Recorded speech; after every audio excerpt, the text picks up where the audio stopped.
ওই হাসরের ময়দানে আমি মহান আল্লাহ আপনার হাতে আমি আল্লাহ পেয়ালা দান করব। আল্লাহর নবী যে বলেন, ইন্নী ফুরুতুকুম আলাল হাউদ মান মাররা আলাইয়া শারিবা ওয়া মান শারিবা লাম ইয়াদমা আবাদা লিয়ারিদাল্লা আলাইয়া আকওয়ামুল আরিফুহুম ওয়া ইয়ারিফুনানি। আল্লাহর রাসূল বলেন, হাসরের ময়দানে আল্লাহ রাব্বুল আলামিন আমাকে হাউজে কাউসারের মধ্যে আমাকে রাখবেন। আমি ওই জায়গায় থাকবো, আমার হাতে পেয়ালা দেওয়া হবে। আমি এমনি মুহূর্তে আমি থেকে দেখবো আমার উম্মতদেরকে আমি নবী চিনতে পারবো। আমার উম্মত তারাও আমাকে চিনবে, আমি তাদের নবী।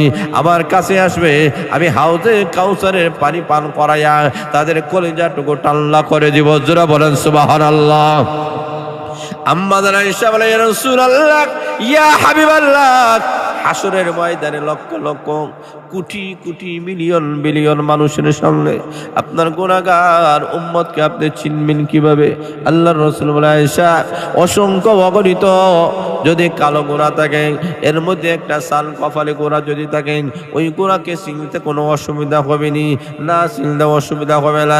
আল্লাহর রাসূল বলেন, ঠিক তেমনি ভাবে আমার উম্মতের মধ্যে যারা 5 বেলা নামাজ পড়েছে, নামাজ পড়তে গিয়ে অঙ্গ প্রত্যঙ্গ যে দাউদ করেছে ওদুর সময়, ওই অদূর অঙ্গ প্রত্যঙ্গ গুলা হাসরের ময়দানে জলমল করতে থাকবে। আর আমি নবী চিনে যাব, এরা আমার নামাজি উম্মত। আরো জোরে বলেন না সুবহানাল্লাহ। তো কিয়ামতের দিন নবী চিনার কোনো মার্কা আসেনি, কথা বলে আছে কি নাই? এই মার্কার নাম হলো নামাজ। জোরে বলেন ঠিক না বেঠিক? নামাজ ছাড়া আর কোনো মার্কা নাই, কথা বলেন ঠিক না বেঠিক? আল্লাহর নবী বিশ্বনবী রাহমাতুল্লাহ বলেন, অঙ্গ প্রত্যঙ্গ গুলা জালমাল করতে থাকবে, আমি চিনে যাব এরা আমার উম্মত, নামাজি উম্মত। আল্লাহ রাব্বুল আলামিন কিয়ামতের কঠিন ময়দানে আমি নবীকে আল্লাহ হাউজে কাউসারে পানি দান করবেন। আমি আবার গুনাহগার উম্মতকে হাউজে কাউসারে পানি পান করায়া তাদের কলজাটুকু আমি নবী টাল্লা করে দেব। এই কারণে আল্লাহ বলেন, নবী গো, ওগো নবীজি, দুনিয়াতে কাফেররা আপনাকে নির্বংশ বলে গালি দেয়, আপনার চেহারা মলিন করবেন না। জবাবে আমি মহান আল্লাহ কিয়ামতের দিন হাউজে কাউসার দান করে দিব। জোরে বলেন সুবহানাল্লাহ। 2 নম্বর আল্লাহ বলেন, নবী গো, আমি আল্লাহ আপনাকে কাউসার দান করলাম। ইল্লা আ'তাইনাকাল কাউসার। ওগো নবীজি, নিশ্চয় আমি আল্লাহ আপনাকে কাউসার দিলাম। কাউসারের অনেক ব্যাখ্যা উল্লেখ করা হয়েছে। 2 নম্বর ব্যাখ্যা হলো, নবী গো, আমি আল্লাহ আপনাকে 30 পারা কোরআন দান করলাম। জোরে বলেন সুবহানাল্লাহ। ওগো বিশ্বনবী, কোরআন আমি আল্লাহ দান করলাম। ওগো নবীজি, বেঈমান কাফেররা আপনার মিশনটাকে বন্ধ করতে চেয়েছিল, আমি আল্লাহ এমন একটা কোরআন দিলাম, ওই কোরআনটা শুধু মক্কা নগরীর মধ্যে ওরা খতম করতে চেয়েছিল, আমি আল্লাহ জানা দিলাম মক্কা নগরীর মধ্যে নয়, ওই কোরআন শিক্ষা চালু হতে হতে পানি সরা মাদ্রাসা পর্যন্ত এসে পৌঁছে গেছে। যারা বলেন ঠিক না বেঠিক? এখন লক্ষ্য করে দেখান, আল্লাহ নবী বিশ্বনবী রাহমাতুল আলামিনকে মহান আল্লাহ রাব্বুল আলামিন মক্কা নগরীর মধ্যে মহান আল্লাহ পাঠিয়ে দিয়েছেন। আল্লাহ ডাকতে বলেন, নবী গো, এই কোরআনের আওয়াজটাকে সব জায়গায় আপনি পৌঁছায় দিতে হবে। আগে নবীজি, কোরআনটাকে শুধু ব্যক্তি জীবনে রাখলে হবে না, পারিবারিক জীবনে রাখলে হবে না, সামাজিক জীবনে রাখলে হবে না, এই কোরআনটাকে সারা বিশ্বময় পৌঁছাতে হবে। রাষ্ট্রীয় জীবনেও কোরআন পালন করার দরকার আছে কি নাই? কথা বলে আছে কি নাই? আল্লাহ রাব্বুল আলামিন বলেন, সর্বক্ষেত্রে কোরআন আছে, বিচার ব্যবস্থার মধ্যে আছে কোরআন নাই, যার কারণে অশান্তি। হুজুরে বলেন ঠিক না বেঠিক? এখন আল্লাহ নবী বিশ্বনবী রাহমাতুল আলামিন যখন কোরআন একটি বিপ্লবী কিতাব, ওই কিতাবকে নিয়ে মক্কা নগরীর মধ্যে যখন নিয়ে আসলেন, আবু লাহাব, আবু জাহেল, বিশেষ করে আসিফ ইবনে ওয়াইল বুঝতে পেরেছি কোরআনের বিপ্লব যদি কায়েম হয়ে যায় তখন শান্তি পাওয়া যাবে না, তখন তাদের ক্ষমতা থাকবে না, তাদের পাওয়ারিটি থাকবে না।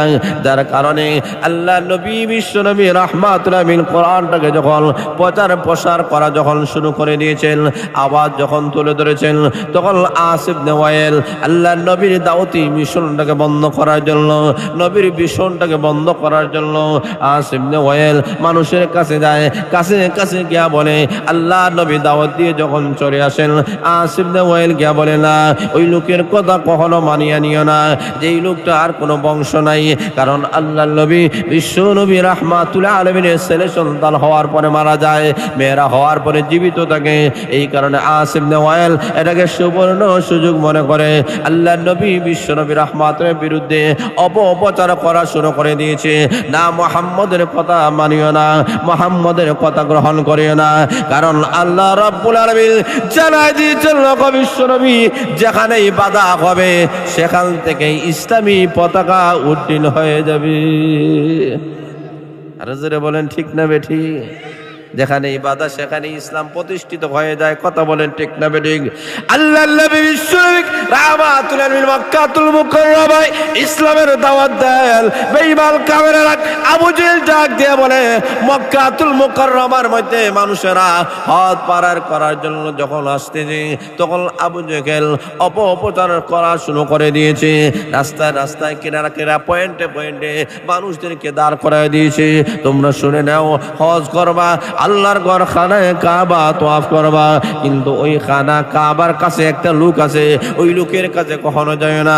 ওর নাম আব্দুল্লাহর ছেলে মুহাম্মদ, ওই মুহাম্মদের কাছে তোমরা যাইও না। কেন যাইও না? তার কারণ হলো মুহাম্মদ পাগল হয়ে গেছে। রাস্তা বলেন নাউজুবিল্লাহ। আপনারা আসেননি আমার সাথে? জোরে বলেন, জোরে বলেন না নাউজুবিল্লাহ।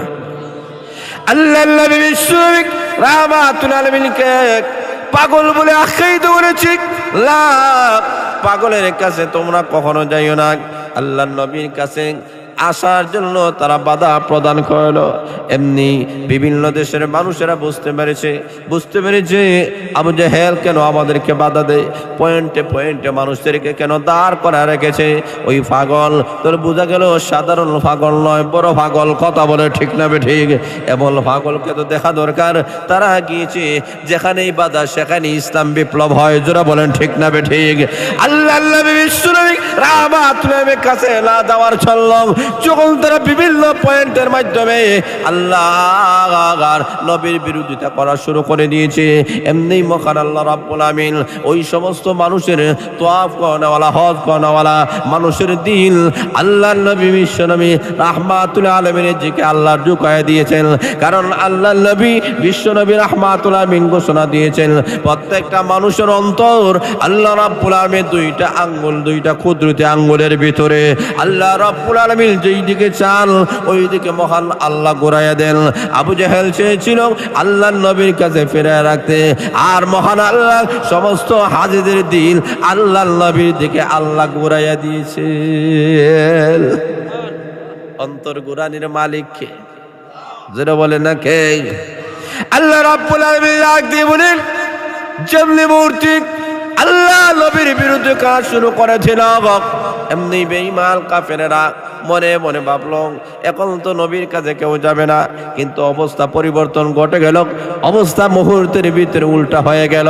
এখন দেখা যায় হাজিরা আল্লাহ নবী বিশ্বনবী রাহমাতুল আলামিনের কাছে যায়, ওই একটা নজর ফাকরকে দেখতে চাই।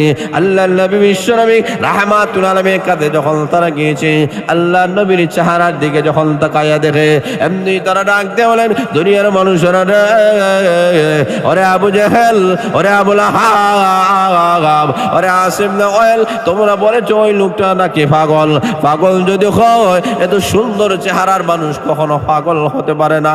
আমাদের জীবনে অনেক পাগল দেখেছি, কিন্তু এমন সুন্দর চেহারার মানুষ তো আমরা জিন্দেগিতে কোনোদিন দেখি নাই। না, আর দেরি করতে চাই না। এই মুহূর্তে আল্লাহ নবীর কাছে গিয়ে বলে আগে নবীজি আর দেরি করতে চাই না, এই মুহূর্তে আমাদেরকে কলেমা পড়ায়া মুসলমান বানায়া দেন। কারণ তারা ডাক দিয়ে মানে এত সুন্দর মানুষ কখনো পাগল হতে পারে না, এত সুন্দর কণ্ঠের মানুষ পাগল হতে পারে না। আমাদের জীবনে অনেক যুবক দেখেছি, কিন্তু মুহাম্মদের মতো যুবক আমরা জিন্দেগিতে আর কোনোদিন দেখি নাই। সমস্ত হাজিরা মুসলমান হয়ে গেল।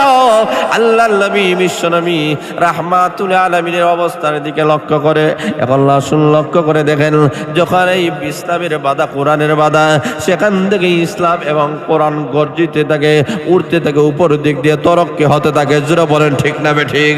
এখন আল্লাহ নবী বিশ্বনবী রাহমাতুল আলামিন দাওয়াতে মিশন ডাক বেঈমান কাফেররা বন্ধ করার জন্য তারা ডাক দিয়ে বলেন না, আল্লাহ নবীর কথা মানবা না, আব্দুল্লাহর ছেলে মুহাম্মদের কথা মানবা না, ওই লোকটার তো বংশ নাই, কে উনার পরবর্তীতে উনার হাল ধরবে? আল্লাহ ডাক দিয়ে বলেন নবী গো, আমি যে কোরআনের বাতি জ্বালাইছি, এই বাতিটা কিয়ামত পর্যন্ত রক্ষা করার দায়িত্ব আমি মহান আল্লাহ। আল্লাহ রাব্বুল আলামিন ডাক দিয়ে বলেন নবীজি না, পারবে না। যদিও তারা আপনাকে নির্বংশ বলে গালি দিতেছে, আবতর বলে গালি দেয়, নির্বংশ, নবীর ছেলে নাই নির্বংশ বলে গালি দেয়। আল্লাহ ডাক দিয়ে বলেন নবী গো, আপনার চেহারা মলিন করবেন না।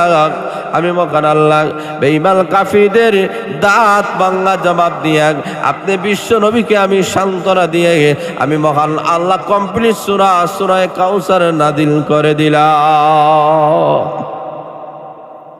আল্লাহ রাব্বুল আলামিন এই সূরাটা নাযিল করে দিলেন। আল্লাহ রাব্বুল আলামিন বলেন ইন্না আ'তাইনাকাল কাউসার। আগো নবীজি, আমি মহান আল্লাহ আপনাকে কাউসার দান করেছি। একটা মাত্র শব্দ আল্লাহ দান করেছেন, জোরে বলেন সুবহানাল্লাহ। আল্লাহ বলেন নবীজি, কাফিরদের দাঁত ভাঙা জবাব দিয়া আমি মহান আল্লাহ একটা মাত্র শব্দ আমি আল্লাহ আপনাকে দান করেছি। নবী গো, আমি আল্লাহ আপনাকে কাউসার দিলাম। প্রশ্ন হলো হুজুর, কাউসার কাকে বলা হয়?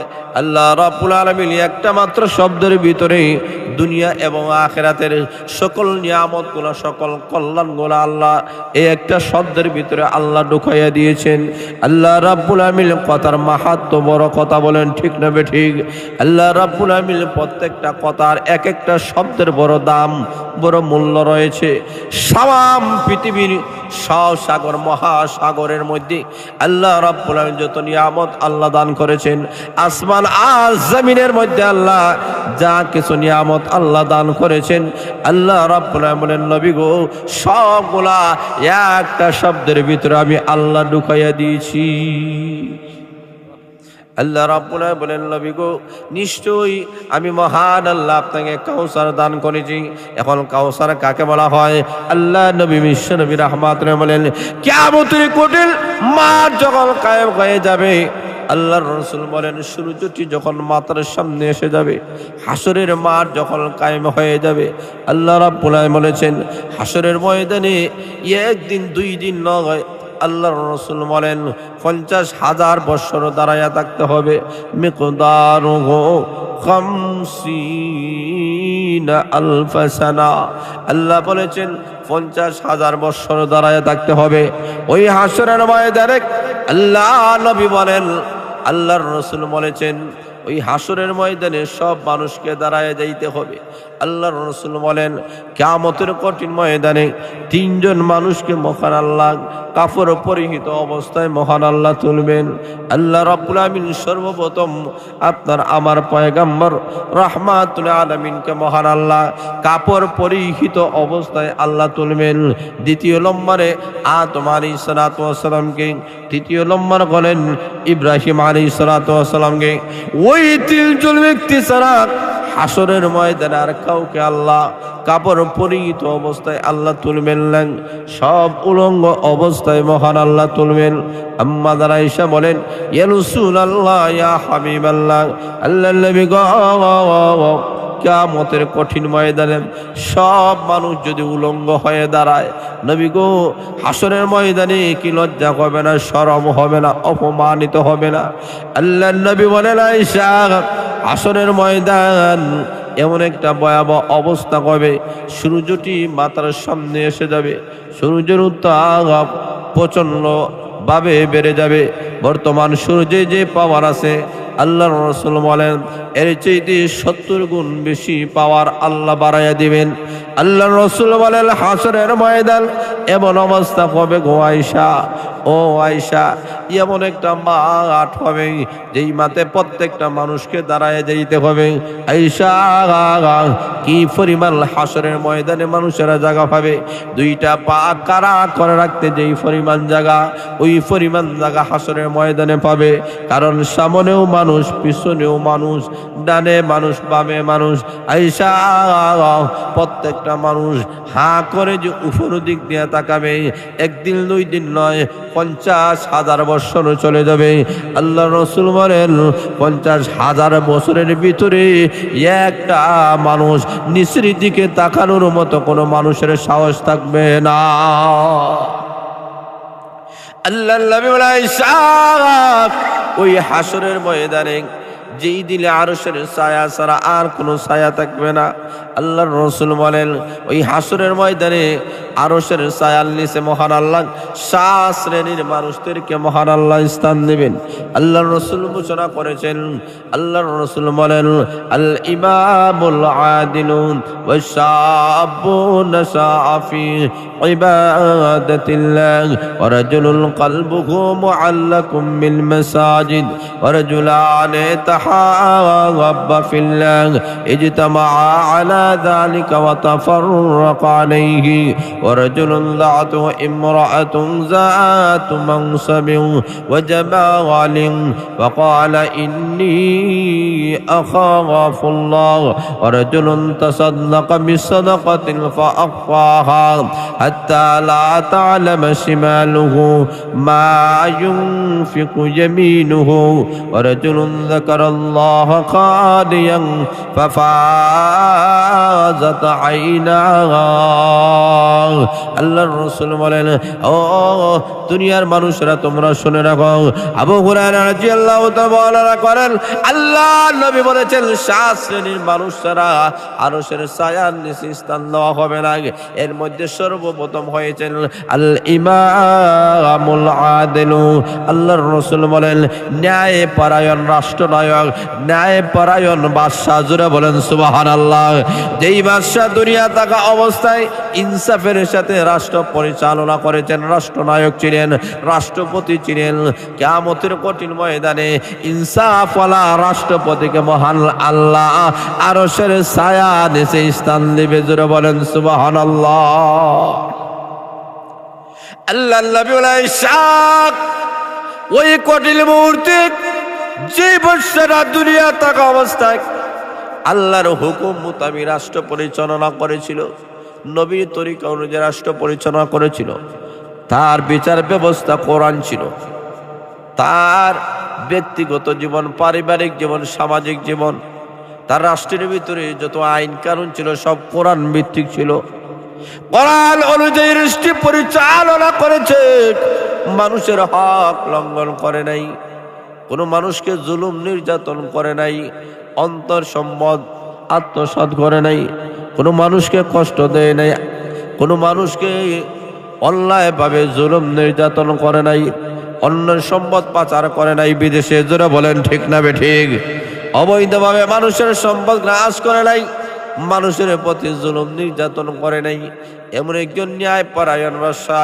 আল্লাহ রাব্বুল আলামিন বলবেন, বাদশারে তুমি না দুনিয়াতে বাদশা ছিলাই, দুনিয়াতে তুমি লিডার ছিলাই, তুমি রাষ্ট্রপতি ছিলাই, আজকে হাসরের ময়দানে আমি মহান আল্লাহ তোমাকে সম্মান মর্যাদা দিয়ে আবার আরশের ছায়া নিচে তোমার স্থান করে দিলাম।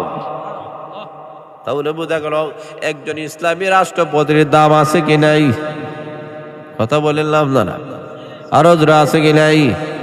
এই কারণে আল্লাহ রাব্বুল আলামিন নবীর মাধ্যমে জানিয়ে দিয়েছেন কিয়ামতের কঠিন ময়দানে রাষ্ট্রপ্রধানকে মহান আল্লাহ সর্বপ্রথম আরশের ছায়ার নিচে স্থান দিবেন। যে রাষ্ট্রপ্রধান ইনসাফের সাথে রাষ্ট্র পরিচালনা করেছে। 2 নম্বর আল্লাহর রাসূল বলেন ওয়াশাবু নাশা ফি ইবাদাতিল্লাহ। আল্লাহর রাসূল বলেন ওই যুবক আর যুবতী যৌবনকালে, যুবক আর যুবতী, তরুণ আর তরুণী যৌবনকালে আল্লাহর গোলামি করেছিল, আল্লাহর দাসত্ব করেছিল, আল্লাহর সামনে মাথা নত করে গিয়েছিল, গুনাহ করে নাই, অন্যায় কাজ করে নাই, গুনার কাজ তার সামনে এসেছে। যৌবনের তারুণ্যতার কারণে গুনার দিকে যায় নাই, গান বাজনা করে নাই, মদ খায় নাই, গাঞ্জা খায় নাই, নেশাগ্রস্ত হয় নাই, দুনিয়াতে কোনো মানুষের সাথে জুলুম নির্যাতন করে না, অন্যায় আচরণ করে নাই, তার হাতের মাধ্যমে, জবানের মাধ্যমে, অঙ্গ প্রত্যঙ্গের মাধ্যমে কোনো মানুষকে কখনো কোনো কষ্ট দেয় নাই। আল্লাহর রাসূল বলেন, আল মুসলিমু মান সালিম আল মুসলিমুনা মিন লিসানিহি ইয়াদিহি। আল্লাহর রাসূল বলেন, সে তো প্রকৃত মুসলমান যার হাত থেকে, যার জবান থেকে অন্য মুসলমান নিরাপদ। জোরে বলেন ঠিক না বেঠিক? এমন ভাবে ওই যুবক আর যুবতী যৌবনকালে আল্লাহর ইবাদত করেছে, গুনার কাজের দিকে যায় নাই। আল্লাহর রাসূল বলেন, কিয়ামতের কঠিন ময়দানে ওই যুবক আর যুবতী, ওই তরুণ আর তরুণীকে মহান আল্লাহ রাসূলের মাধ্যমে ঘোষণা করাইবেন, নবী গো, আমি আল্লাহ দুনিয়াতে তো আপনাকে জানাইয়াছিলাম, আজকে হাসরের ময়দানে আমি মহান আল্লাহ আপনার কথাটাকে বাস্তবায়ন করার জন্য আমি ওই যুবক আর যুবতীটাকে আমি আল্লাহ আরশের ছায়ার নিচে স্থান দিয়ে দিলাম। আল্লাহর রাসূল বলেন, ৩ নম্বর হলো ওয়া রাজুলুল কলবুহু মুআল্লাকুম বিল মাসাজিদ। আল্লাহর রাসূল বলেন, যে মানুষগুলোর অন্তরটা মসজিদের সাথে ঝুলন্ত ছিল, এর মানে হলো মসজিদের সাথে তার সম্পর্ক ছিল। আল্লাহর নবী বিশ্বনবী রাহমাতুল্লাহ বলেন, ৫ বেলা নামাজের পাবন্দী লোকটা ছিল, নামাজ ছাড়ে নাই। খাওয়া মিস হতে পারে কিন্তু নামাজ মিস নাই। জোরে বলেন ঠিক না বেঠিক? আল্লাহর নবী বিশ্বনবী রাহমাতুল্লাহ ঘোষণা করেছেন, ওই অন্তরটা, যে অন্তরটা মসজিদের সাথে ঝুলন্ত, এমন অন্তরগুলাকে কিয়ামতের কঠিন ময়দানে আল্লাহ ঘোষণা করবেন, যাও ফেরেশতারা রে, আজকে তাদেরকে হাসরের ময়দানে আরশের ছায়া নিচে স্থান দিয়ে দাও। আল্লাহর রাসূল বলেন, ৪র্থ নম্বর হলো ওয়ারাজুলুন দাআতু ইমরাআতুন যাতু মানসাবিন ওয়া জামালিন ফাকালা ইন্নী আখাফুল্লাহ। আল্লাহর রাসূল বলেন, এমন একটা যুবক দেখে সুন্দরী রূপসী একটা মহিলা তাকে গুনার কাজের দিকে আহ্বান করেছে, রে যুবক আয়, গুনাহ করবে, নাফরমানির কাম করবে, কেউ দেখবে না, কারণ কোনো আইন নাই, কোনো আদালত নাই, কোনো বিচার ব্যবস্থা ভালো নাই, কেউ দেখবে না, কেউ জানবে না। আরে যুবক, তুইও যুবক, আমিও যুবতী, আয় অন্ধকারে গুনাহ করবে, প্রেমালাপ করব, আনন্দ উল্লাস করব, আয় তোর সময় ভালো, আমারও সময় ভালো। আরে যুবক আয়, গুনাহ করব, কেউ দেখবে না, কেউ প্রমাণ পাবে না, কোনো ভিডিও কেউ করতে পারবে না, কেউ সিসি ক্যামেরার মধ্যে ধরতে পারবে না, আয় গুনাহ করবেন। এমনি যুবকটি দিয়ে বলে, সুন্দরী রূপসী যুবতী মহিলা, ও নারী, তুমি শুনে রাখো, যদিও দুনিয়ার কেউ দেখে না, যদিও সিসি ক্যামেরার ভিতরে আমি নাই, কিন্তু এমন একজন দেখেন যাকে কেউ দেখতে পায় না, তিনি নাম হয়েছেন মহান আল্লাহ রাব্বুল আলামিন। দেখবেন লা, আমি গুনাহ করতে পারি না, আল্লাহর ভয়ে যেই যুবকটা যুবতীটাকে সারা দেয় নাই, গুনার কাছ থেকে বিরত রেখেছে, আল্লাহ রাব্বুল আলামিন কিয়ামতের কঠিন ময়দানে ওই যুবকটাকে বলবে, একমাত্র আমি আল্লাহকে ভয় করে এই কাজটা করেছিলাম। আরে যুবক, আমি আল্লাহ তোমার প্রতি খুশি হয়ে গেছি, আজকে কিয়ামতের কঠিন ময়দানে তোমার স্থান ওই সূর্যের তাপের নিচে নয়, আমার আরশের ছায়ার নিচে তোমার স্থান বানাইয়া দিলাম। এরপরে আল্লাহর রাসূল বলেন, ওয়ারাজুলুন তাসাদদাকা মিন সাদাকাতিন ওয়া আখফাহা হাত্তা লা তা'লামা শিমালুহু মা ইউনফিকু ইয়ামিনুহু। আল্লাহর রাসূল বলেন, এমন সদকা করেওয়ালা ডান হাতে আল্লাহর রাস্তায় দান করেছে, বাম হাতে টের হয় নাই। কথা বলেন ঠিক না? আর হুজুরে বলেন, আল্লাহর নবী বলেন, এমন দান করেওয়ালা ডান হাতে আল্লাহর রাস্তায় দান করেছেন, বাম হাতে টের পায় নাই, গোপনীয় ভাবে আল্লাহকে দেখানোর জন্য দান করেছেন। আল্লাহর রাসূল বলেন কিয়ামতের কঠিন ময়দানে ওই দাতাকে মহান আল্লাহ ঘোষণা করবেন, আরে দাতা চিন্তা করিও না, আমার তৈরি জান্নাতের পরকালে তো মেহমান হবে। আর হাসরের ময়দানে আরশের ছায়ার নিচে আমি আল্লাহ তোমার ঠিকানা বানাইয়া দিলাম। হাসরের ময়দানে আরশের ছায়ার নিচে তার স্থানটা হবে। আল্লাহ রাসূল বলেছেন কাল হাসরের ময়দানে জানোনি সর্বপ্রথম 3 শ্রেণীর মানুষের বিচার হবে। যেই শ্রেণীর 3 শ্রেণীর মানুষ সবচেয়ে বেশি গুনাহগার, সবচেয়ে বেশি অপরাধী, সবচেয়ে বেশি সন্ত্রাসী আর দুর্নীতিবাজ ছিল তাদের নয়, বরং আল্লাহ রাসূল বলেন হাসরের ময়দানে এমন 3 শ্রেণীর মানুষের বিচার সর্বপ্রথম হবে এবং এদের মাধ্যমে আল্লাহ জাহান্নাম উদ্বোধন করবেন যারা সবচেয়ে বড় দিনদার আল্লাহ ছিল। নাউজুবিল্লাহ নাই, আরো আসতে বলে নাউজুবিল্লাহ। হাসরের ময়দানে আল্লাহ রাব্বুল যে 3 শ্রেণীকে সর্বপ্রথম বিচার কার্যক্রম শুরু করবেন আর যাদেরকে আল্লাহ জাহান্নাম সর্বপ্রথম উদ্বোধন করাবেন, এরা কোনো গুনাহগার নয়, নাফরমান নয়, সন্ত্রাসী নয়, বোমাবাজ নয়, বরং 3 শ্রেণীর এমন কিছু আল্লাহওয়ালা দিনদার, আল্লাহ তাদের মাধ্যমে জাহান্নাম উদ্বোধন করবেন। নাউজুবিল্লাহ নাই মনে আপনাদের এলাকায়? আরো আসতে বলেন, আরো জোরে বলেন।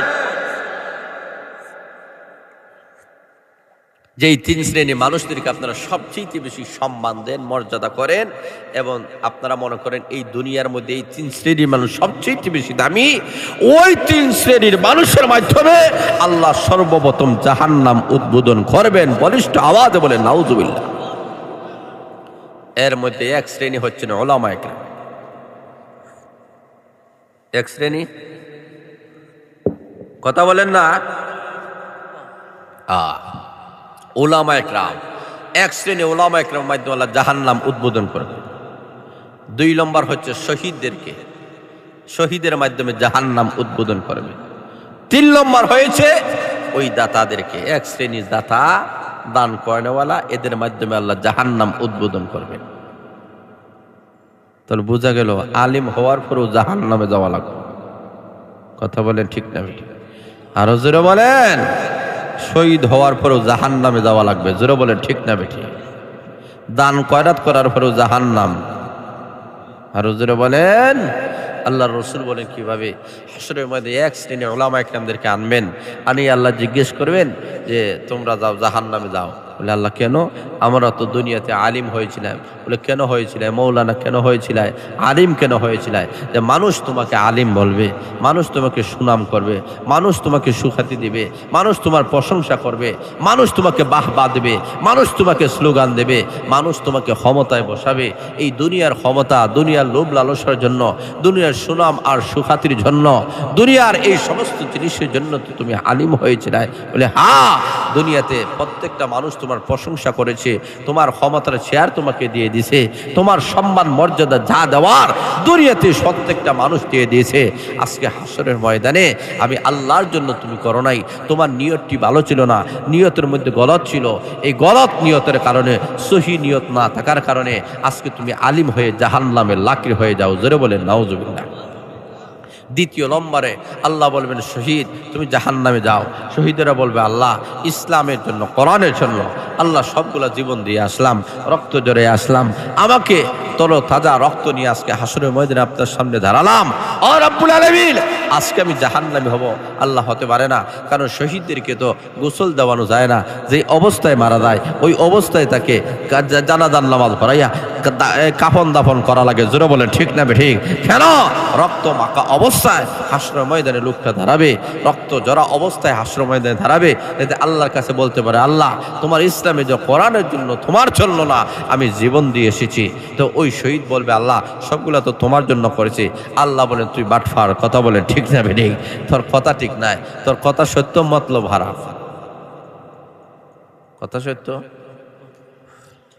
আরো জোরে বলেন। হ্যাঁ, তোর মতলব ভালো ছিল না, দুনিয়ার মধ্যে যখন তুই শহীদ হয়েছিলে তখন উদ্দেশ্য ছিল আমার ইসলাম আমার কোরআন প্রতিষ্ঠা করার জন্য নয়, বরং তুই নিজে নিজে প্রতিষ্ঠা হওয়া। জোরে বলেন ঠিক না বেঠিক? তুই প্রতিষ্ঠা হওয়ার যা হওয়ার তুই হয়ে গিয়েছ। প্রত্যেকটা মানুষ তোকে শহীদ বলেছে, প্রত্যেকটা মানুষ তোর নামে বিভিন্ন সত্তর করে দিছে। শহীদ সত্তর আছে কি নেই? কথা বলে আছে কি নাই? তোর নামে অনেক সত্তর হয়ে গেছে, তোর নামে আব্দুল শহীদ বসায় দিছে। কথা বলে ঠিক না বেঠিক? শহীদের অনেক স্লোগান তোর নামে হয়েছে, অনেক ব্যানার, অনেক লিফলেট হয়েছে, সবগুলা হয়ে গেছে। দুনিয়া কামানোর জন্য তুই শহীদ হয়েছিল। দুনিয়ার মানুষ তোকে শহীদ বলেছে, সম্মান দিয়েছে, ইজ্জত দিয়েছে, তোর নামে শহীদ সংসদ করেছে। কথা বলে ঠিক না বেঠিক? সংসদ পরিষদ করেছে, সবগুলা তোর নামে করেছে। তুই আমার জন্য করস নাই। আজকে তোর মাধ্যমে আমি জাহান্নাম উদ্বোধন করতে চাই। জোরে বলেন নাউজুবিল্লাহ। তার মাধ্যমে আল্লাহ জাহান্নাম উদ্বোধন করবেন। তৃতীয় শ্রেণী মানুষ আল্লাহ বলবেন, এক শ্রেণী দাতাদেরকে আল্লাহ বলে যা জাহান্নামে যা। লোকটা বলবে আল্লাহ কত দান খয়রাত করে আইছে, আল্লাহ জায়গা দিলাম, জমি দিলাম, বিল্ডিং দিলাম, এই দিলাম, সেই দিলাম, সবগুলা হইরে আইলাম, আল্লাহ এর হরে জাহান্নাম কেন? আল্লাহ ডাক দেয়া বলবেন তুই এই সবগুলা তো করেছিলেন দুনিয়া হওয়ার জন্য। মানুষ তোকে তোকে তোকে দাতা বলবে, মানুষ তোকে সম্মান দেবে, মানুষ তোকে ইজ্জত দিবে। এই কারণে তো তুই দান খয়রাত করেছিলেন মানুষকে দেখানোর জন্য। মানুষ তোকে অনেক সুনাম করেছে, সুখ্যাতি দিয়েছে, অনেক সৌজন্য তোর নাম দিয়েছে, অনেক তোর প্রশংসা করেছে। সবগুলা তুই দুনিয়া পেয়ে গেছস। আজকে হাসরের ময়দানে তোর কোনো হিস্সা নাই, তোর কোনো অংশ নাই, তোর কোনো পাওনা নাই। আজকে আমি আল্লাহর কাছে তোর পাওনা জাহান্নাম। সেটা বলেন নাউজুবিল্লাহ। আল্লাহ রাব্বুল আমিন ওই 3 শ্রেণীর মানুষের মাধ্যমে আল্লাহ জাহান্নাম উদ্ধার করবেন। তাহলে বোঝা গেল এই 3 শ্রেণীর মানুষ তো গুনাহগার নয়। একজন আলিম সম্মানিত, জোরে বলেন ঠিক না বেঠিক? একজন শহীদ সম্মানিত, একজন দাতা সম্মানিত। কিন্তু ওরা জাহান্নামে কেন যাবে? তার কারণ হচ্ছে তার নিয়ত ভালো ছিল না। কথা বলেন ঠিক না বেঠিক? তাহলে বোঝা গেল যে মানুষগুলা দান খয়রাত করবে, ডান হাতে আল্লাহ রাস্তা দান খয়রাত করবে, বাম হাতে টের পারবে না। এবং দাতাকে কিয়ামতের কঠিন ময়দানে আল্লাহ ঘোষণা করবেন, যা আমার আরশের ছায়ার নিচে তোর স্থান করে দিলাম। দাম আসেনি? তার দাম আছে কি নাই?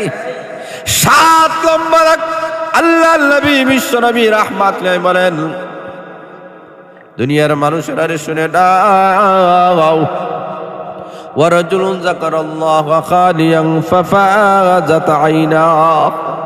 আল্লাহ নবী বলেন, যেই মানুষগুলা নিজ স্থানে বসিয়া জীবনের সমস্ত গুনাহগুলোকে সামনে নিয়ে চোখ থেকে জোরে জোরে পানি বালায়, প্রভু গো জীবনভর আল্লাহ গুনাহ করে জীবন ধ্বংস করে দিলাম, আল্লাহ তোমার গোলামি আদায় করতে পারি নাই, তোমার জিকির আজকার করি নাই, আল্লাহ ফরজ নামাজ আদায় করতে পারি নাই, ফরজ রোজা রাখতে পারি নাই, হজ ফরজ হওয়ার পরেও হজ করতে পারি নাই, যাকাত ফরজ হওয়ার পরেও যাকাত আদায় করতে পারি নাই। আল্লাহ তোমার কত ফরজ হুকুম লঙ্ঘন করলাম, ওয়াজিব হুকুম লঙ্ঘন করলাম। আয় আল্লাহ গুনাহ করে করে আমার জীবনটা আল্লাহ ধ্বংস করে দিয়েছি। প্রভু গো তুমি যদি জাহান্নাম দাও, আল্লাহ কেউ কিছু করতে পারবে না।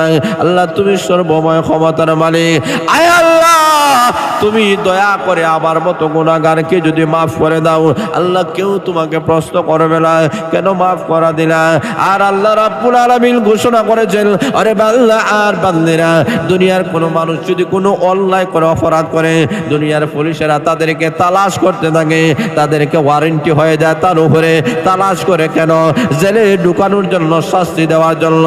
আর আল্লাহ রাব্বুল আলামিন বলেন, আমার গুনাহগার বান্দা আর বান্দিরা যদি গুনাহ করে, আমি ফেরেশতাদের মাধ্যমে তাদেরকে তালাশ করি।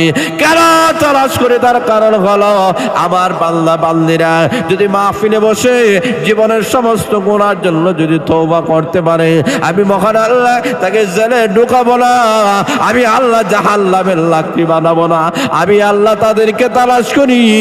তার কারণ হলো ওই বান্দা বান্দির চোখ থেকে যখন পানি ঝরবে, ওই পানিটা জমিনে পড়ার আগে আগে আমি আল্লাহ তাদের পেছনের গুনাহ মাফ করে আমি আল্লাহর রহমতের কোলে তাদেরকে তুলে নিব। নিস্তব্ধ নির্জন স্থানে বসিয়া জীবনের সমস্ত গুনাহগুলোকে সামনে নিয়ে চোখের পানি ফালায় কান্দে ওই মানুষগুলাকে আল্লাহ হাসরের ময়দানে, আজকে এই যে সামিয়ানার নিচে আপনারা বসতেছেন, হাসরের ময়দানে আল্লাহ তাদেরকে আরশের ছায়ার নিচে স্থান দিবে। সবাই বলে না সুবহানাল্লাহ? বলে সবাই বলেন সুবহানাল্লাহ। আল্লাহ নবী বলেন, ওই হাসরের ময়দানে ওই 7 শ্রেণীর মানুষেরা, সব মানুষেরা হাসরের ময়দানে সূর্যের তাপের মাধ্যমে তাদের শরীরের মধ্যে হিট দেওয়া হবে। মানুষেরা কাতরাবে, চোখ থেকে পানি ঝরাবে, শরীর থেকে পসিনা গুলা বাইর হয়ে যাবে। আল্লাহর রাসূল বলেন ওই সময় আমি নবীকে মহান আল্লাহ হাউজে কাউসার দান করবে। আল্লাহ বলেন নবী গো, কাফিরদের কথায় আপনি মনে কষ্ট নিবেন না। নবী গো, আমি আল্লাহ আপনাকে জানাইয়া দিলাম, নিশ্চয়ই আমি আল্লাহ আপনাকে কাউসার দিলাম। কাউসার মানে হাউজে কাউসার আমি আল্লাহ দান করলাম। ওই হাসরের ময়দানে আমি মহান আল্লাহ আপনার হাতে আমি আল্লাহ পেয়ালা দান করব। আল্লাহর নবী বলেন ইন্নী ফুরতুকুম আলাল হাউদ মান মাররা আলাইয়া শারিবা ওয়া মান শারিবা লাম ইয়াদমা আবাদা লিয়ারিদাল্লা আলাইয়া আকওয়ামুল আরিফুহুম ওয়া ইয়ারিফুনানি। আল্লাহর রাসূল বলেন হাসরের ময়দানে আল্লাহ রাব্বুল আলামিন আমাকে হাউজে কাউসারের মধ্যে আমাকে রাখবেন। আমি ওই জায়গায় থাকবো, আমার হাতে পেয়ালা দেওয়া হবে। আমি এমনি মুহূর্তে আমি থেকে দেখবো আমার উম্মতদেরকে আমি নবী চিনতে পারবো। আমার উম্মত তারাও আমাকে চিনবে, আমি তাদের নবী। আমার কাছে আসবে, আমি হাউজে কাউসারের পানি পান করাইয়া তাদের কলিজাটুকু টাল্লা করে দিব। জোরে বলেন সুবহানাল্লাহ। আম্মা জানা আয়েশা বলে ইয়া রাসূলুল্লাহ, ইয়া হাবিবাল্লাহ, হাসরের ময়দানে লক্ষ লক্ষ কোটি কোটি মিলিয়ন বিলিয়ন মানুষের সামনে আপনার গুনাহগার উম্মতকে আপনি চিনবেন কিভাবে? আল্লাহর রাসূল বলে আয়েশা, অসংখ্য অগণিত যদি কালো গোনা থাকে, এর মধ্যে একটা সাল কপালে গোনা যদি থাকে, ওই গোনাকে চিনতে কোনো অসুবিধা হবে না, চিনতে অসুবিধা হবে না। আল্লাহর রাসূল বলেন ঠিক তেমনি ভাবে আমার উম্মতের মধ্যে যারা 5 বেলা নামাজ পড়েছে, নামাজ পড়তে গিয়ে অঙ্গ প্রত্যঙ্গ যে দাউদ করেছে ওদুর সময়, ওই অদূর অঙ্গ প্রত্যঙ্গ গোলা হাসরের ময়দানে জলমল করতে থাকবে। আর আমি নবী চিনে যাব এরা আমার নামাজি উম্মত। আরো জোরে বলেন না সুবহানাল্লাহ। তো কিয়ামতের দিন নবী চিনার কোনো মার্কা আসেনি, কথা বলে আছে কি নাই? এই মার্কার নাম হলো নামাজ। জোরে বলেন ঠিক না বেঠিক? নামাজ ছাড়া আর কোনো মার্কা নাই, কথা বলেন ঠিক না বেঠিক? আল্লাহ নবী বিশ্বনবী রাহমাতুল্লাহি বলেন অঙ্গ প্রত্যঙ্গ গুলা জালমাল করতে থাকবে, আমি চিনে যাব এরা আমার উম্মত, নামাজি উম্মত। আল্লাহ রাব্বুল আলামিন কিয়ামতের কঠিন ময়দানে আমি নবীকে আল্লাহ হাউজে কাউসারে পানি দান করবেন। আমি আবার গুনাহগার উম্মতকে হাউজে কাউসারে পানি পান করায়া তাদের কলজাটুকু আমি নবী টাল্লা করে দেব। এই কারণে আল্লাহ বলেন নবী গো, অগলবীজি দুনিয়াতে কাফেররা আপনাকে নির্বংশ বলে গালি দেয়, আপনার চেহারা মলিন করবেন না। জবাবে আমি মহান আল্লাহ কিয়ামতের দিন হাউজে কাউসার দান করে দিব। জোরে বলেন সুবহানাল্লাহ। 2 নম্বর আল্লাহ বলেন নবী গো, আমি আল্লাহ আপনাকে কাউসার দান করলাম। ইল্লা আ'তাইনাকাল কাউসার।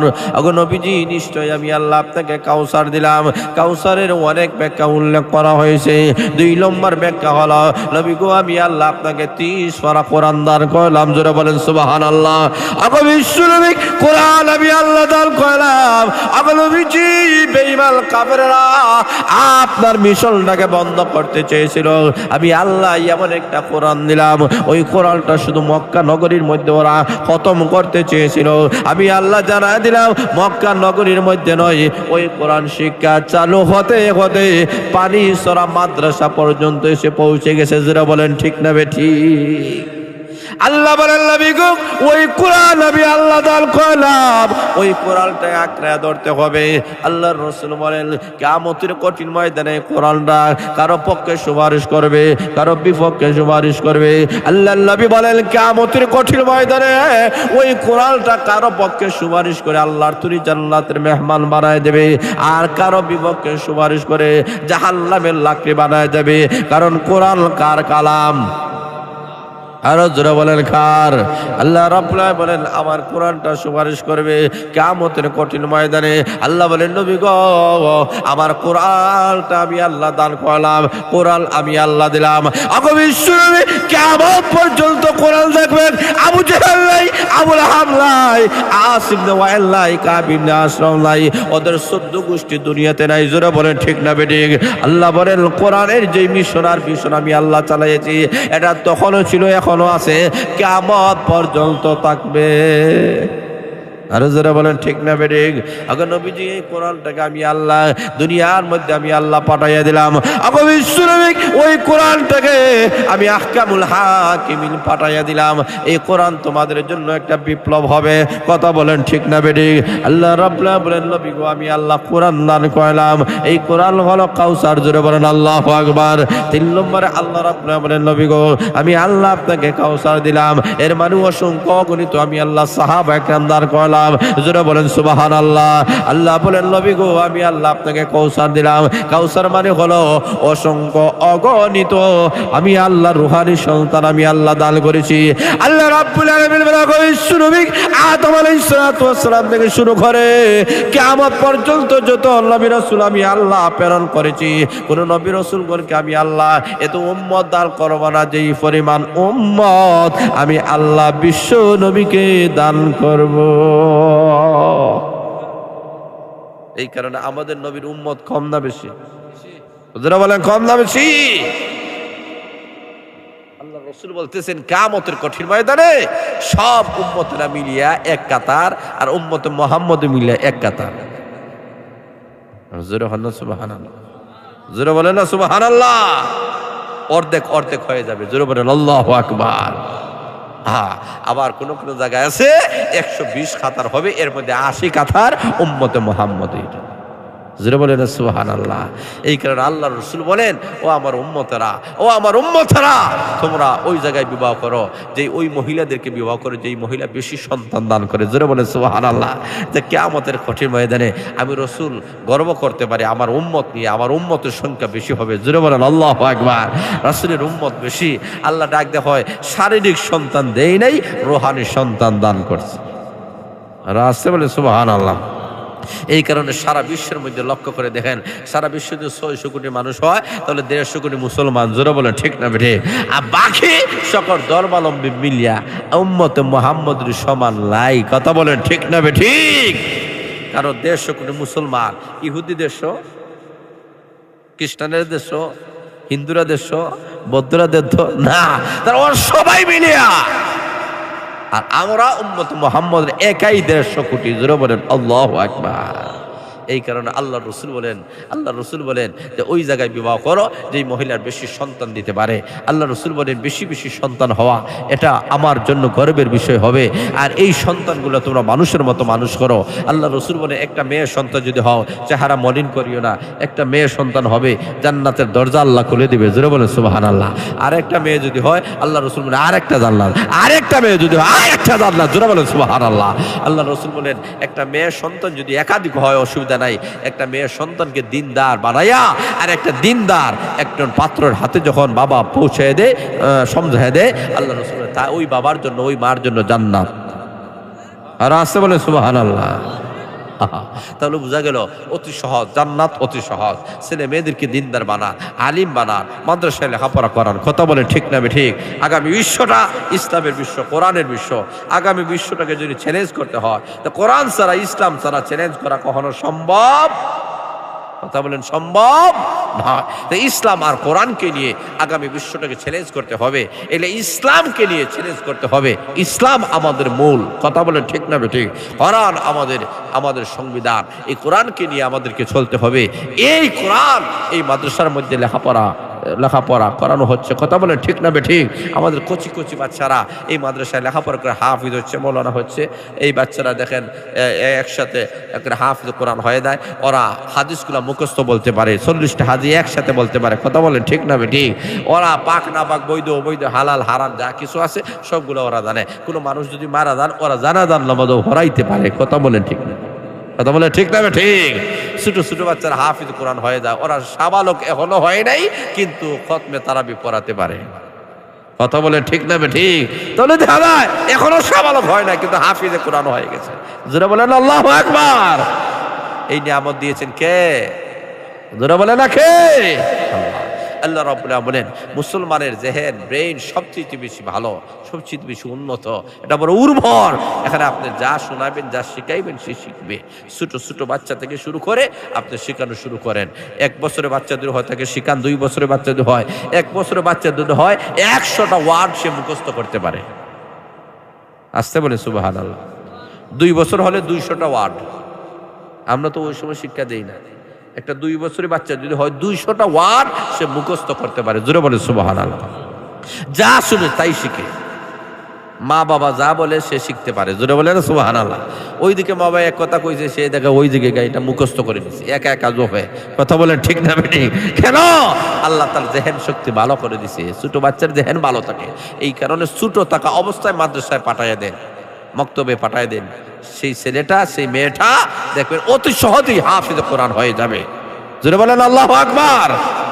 আর মোবাইল থেকে দূরে রাখুন, বাচ্চাদেরকে মোবাইল থেকে দূরে রাখুন। গেমস খেলা এই সেই থেকে বাচ্চাদেরকে দূরে রাখুন। স্বাভাবিক যেই খেলা, যেই খেলার মাধ্যমে শরীরে ব্যায়াম হয়, ওই খেলা ঠিক আছে।